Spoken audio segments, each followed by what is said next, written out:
ان لوگوں نے مجھے کھانا دیا، پھر اپنے ساتھ شہر میں لے گئے اور 3 روز تک میری اتنی خاطر و مدارت کی کہ میں جو اپنا گھر بھول گیا۔ چوتھے روز مجھے ساحل پر لے آئے اور کہنے لگے، یہ تمہارا مال ہے، اگر تم چاہو تو اس کو اچھے منافع پر فروخت کیا جا سکتا ہے۔ میں نے حیران ہو کر کہا کہ میرے ساتھ کوئی مال و اسباب نہیں ہے۔ وہ ہنس کر کہنے لگے کہ یہ لکڑی جس سے تم نے کشتی بنائی ہے بے حد قیمتی ہے، گو اس وقت بازار کا بھاؤ گرا ہوا ہے لیکن پھر بھی کم از کم 1100 دینار میں فروخت ہو سکتی ہے۔ یہ کہہ کر وہ مجھے گھر لائے اور 1100 دینار اور رہائش کے لیے ایک مکان دیا۔ اس تمام عرصے میں میرا میزبان ایک بوڑھا شخص میرے ساتھ رہا کرتا تھا۔ جب میں وہاں رہنے لگا تو ایک روز بوڑھے نے کہا کہ میرا آخری وقت قریب آ چکا ہے، اگر تم میری لڑکی کو اپنی زوجیت میں قبول کر لو تو بڑی مہربانی ہوگی۔ میں نے اس کا شکریہ ادا کیا اور شادی کر کے ہنسی خوشی رہنے لگا۔ چند روز بعد اس بوڑھے کا انتقال ہو گیا اور اس کی تمام جائیداد کے وارث میں اور میری بیوی قرار پائے۔ ایک ہفتے کے بعد میں نے محسوس کیا کہ یہ لوگ عجیب قسم کے ہیں، کیونکہ ہر مہینہ بعد ان کے پر نکل آتے ہیں اور یہ اڑ کر کہیں جاتے ہیں۔ ایک دفعہ ایک شخص کی خوشامد کر کے میں بھی ان کے پروں میں لیٹ گیا اور وہ مجھے اڑا کر ایک پہاڑ پر لے گئے۔ وہاں پہنچ کر میں نے دیکھا کہ اسی قسم کے اور بہت سے پر والے آدمی جمع ہیں اور فرشتوں کی تسبیح و تہلیل کی جانب پرور آوازیں آ رہی ہیں۔ بے اختیار میری زبان سے سبحان اللہ نکل گیا۔ یہ سنتے ہی وہ سب مجھ پر پل پڑے اور آد موا کر کے رکھ دیا۔ میں سخت حیران تھا کہ ایک مصیبت سے نکلتا ہوں اور دوسری میں آ موجود ہوتی ہے۔ اسی اثنا میں 2 بہت خوبصورت نوجوان میرے قریب آئے اور سلام کر کے مجھے تسلی دی اور ایک سونے کی چھڑی دے کر کہہ گئے کہ اب نیچے اترو۔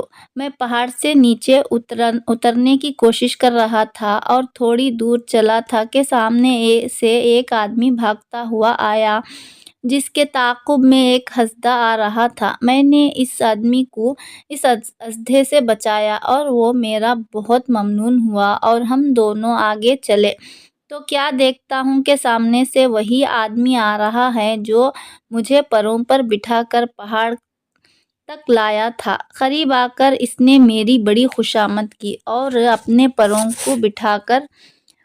پر بٹھا کر مجھے دوبارہ گھر پر چھوڑ گیا۔ میری بیوی نے سلامتی پر شکر ادا کیا اور کہنے لگی کہ ان لوگوں سے بالکل میل جول نہ رکھو، یہ لوگ اخوان الشیاطین ہیں۔ میں نے کہا کہ پھر ایسے ملک میں رہنے سے کیا فائدہ؟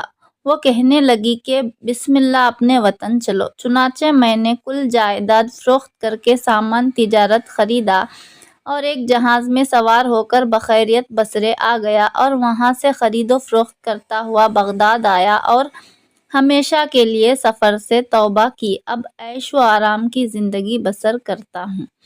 یہ قصہ سندباد نے سنا کر 100 دینار کی تھیلی ہندباد کو دی اور کہا کہ اگر تمہیں منظور ہو تو آئندہ میرے پاس رہو اور کاروبار کرو۔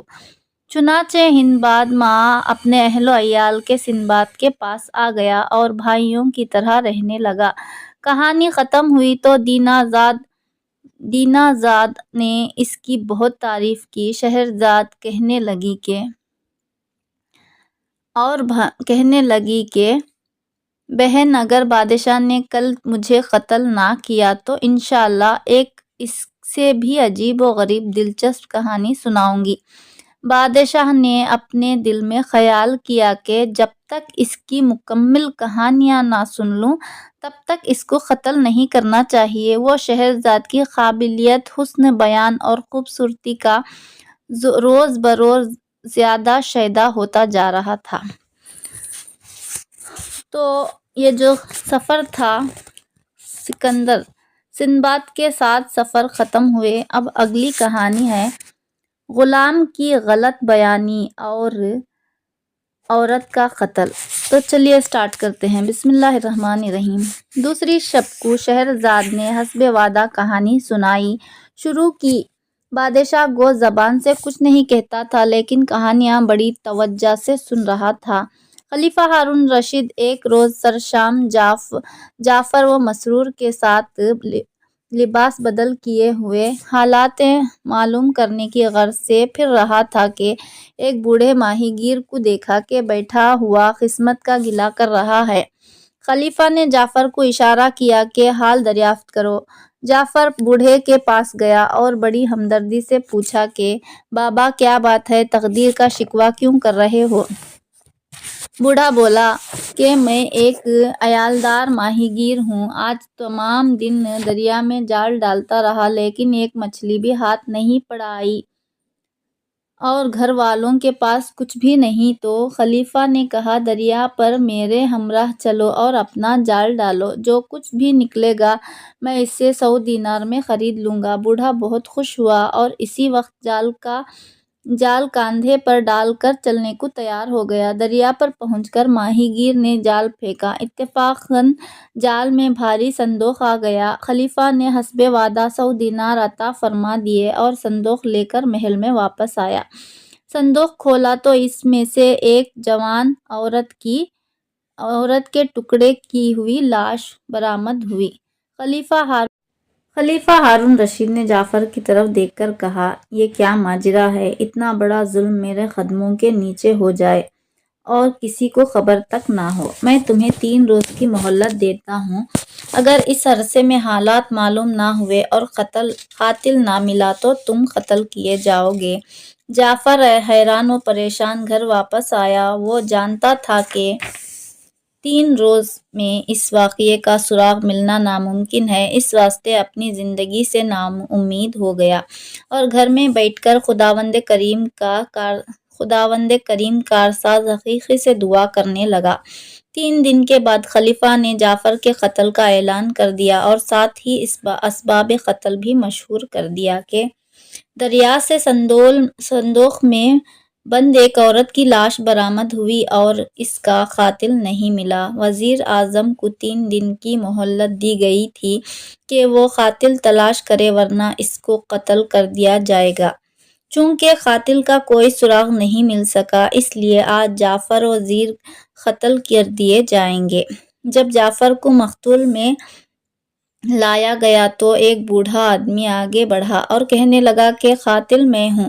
لوگ جمع تھے۔ جعفر اس سے کچھ پوچھنا ہی چاہتا تھا کہ صفوں کو چیرتا ہوا ایک نوجوان آیا اور بولا کہ حضور آپ بھی قصوروار ہیں، آپ بھی بے قصور ہیں اور یہ بزرگ بھی، حقیقت میں قاتل میں ہوں۔ لوگ حیران ہوئے کہ یہ 2 آدمی اقبال جرم کر رہے ہیں۔ چنانچہ اس واقعے کی اطلاع خلیفہ ہارون رشید کو کی گئی تو اس نے سب لوگوں کو دربار میں طلب کیا اور اس بوڑھے اور نوجوان سے اصل حالات دریافت کیے گئے۔ نوجوان آدمی نے ہاتھ باندھ کر عرض کیا کہ حضور، یہ بزرگ میرے چچا بھی اور سسر بھی ہیں، ان کی لڑکی یعنی میری اپنی بیوی کا قاتل میں ہوں۔ واقعہ یہ ہے کہ میری بیوی مقتولہ بیمار تھی، ایک حکیم صاحب نے اس کے لیے سیب تجویز کیے اور میں نے ہر چند سیب تلاش کیے لیکن بغداد میں اس وقت ایک سیب بھی نہ ملا۔ ایک آدمی نے کہا کہ بصرے کے شاہی باغ میں آج کل سیب مل سکتے ہیں اور کہیں نہیں۔ چنانچہ میں بصرے گیا اور 3 سیب خریدے اور لا کر اپنی بیوی کو دے دیے۔ شام کو میں اپنی دکان پر بیٹھا تھا کہ سامنے سے ایک غلام گزرا جو سیب اچھالتا جا رہا تھا۔ میں نے دیکھا اور پہچانا کہ یہ وہی سیب ہے جو میں بصرے سے لایا تھا۔ میں نے اس کو بلایا اور دریافت کیا کہ یہاں تو سیب ملتا ہی نہیں، تم کہاں سے لائے؟ وہ کہنے لگا کہ میری معشوقہ نے دیا ہے، میں کئی روز سے باہر گیا ہوا تھا، آج واپس آیا تو معلوم ہوا کہ وہ علیل ہے۔ میں مزاج پرسی کو گیا، چنانچہ اس نے یہ سیب مجھے دیا جو اس کے بے وقوف خاوند بصرے سے اس کے لیے لایا تھا۔ غلام کی باتیں سن کر غیرت اور غصے سے میری حالت پاگلوں جیسی ہو گئی۔ میں گھر گیا تو دیکھا تو میری بیوی کے پاس صرف 2 سیب رکھے ہیں۔ میں نے پوچھا کہ تیسرا سیب کہاں ہے؟ وہ بولی کہ مجھے معلوم نہیں، شاید کسی بچے نے اٹھا لیا ہوگا۔ مجھے چونکہ حال معلوم تھا اس لیے ضبط نہ کر سکا۔ اس کو قتل کر کے صندوق میں بند کر دیا اور دریا میں ڈال دیا۔ تھوڑی دیر بعد میرا لڑکا روتا ہوا آیا۔ میں نے پوچھا کیا ہوا؟ وہ بولا کہ میں یہاں سے ایک سیب لے کر باہر گیا تھا، وہ میرے ہاتھ سے ایک غلام نے چھین لیا اور میں رونے لگا۔ وہ غلام بولا تو سیب کہاں سے لایا؟ میں نے کہا کہ میری ماں بیمار ہے، میرا باپ اس کے لیے 3 سیب بصرہ سے لایا ہے، میرا سیب دے دو ورنہ میری ماں مارے گی۔ اس غلام نے مجھے مارا اور سیب لے کر بھاگ گیا۔ بچے سے یہ واقعہ سن کر مجھے اتنی پشیمانی ہوئی کہ عرض نہیں کر سکتا، لیکن اب کیا کر سکتا تھا۔ اس کے بعد میں نے سسر کو یہ واقعہ سنایا، وہ بھی رونے لگا۔ ہم ابھی ماتم داری سے فارغ نہیں ہوئے تھے کہ اطلاع ملی کہ میری بیوی کے قاتل اوس جعفر وزیر بلاخصور مارے جا رہے ہیں۔ چنانچہ میں یہاں پہنچا اور اپنے جرم کا اقرار کیا۔ خلیفہ نے اس نوجوان اور بوڑھے کو معاف کر دیا اور کہا اصل قصوروار اس غلام کا ہے جس نے اتنا بڑا بہتان تراشا ہے، اور جعفر کو حکم دیا کہ اس غلام کو تلاش کر، اور جعفر نے اس نوجوان کی مدد سے ہر چند کوشش کی لیکن اس غلام کا کوئی سراغ نہ ملا۔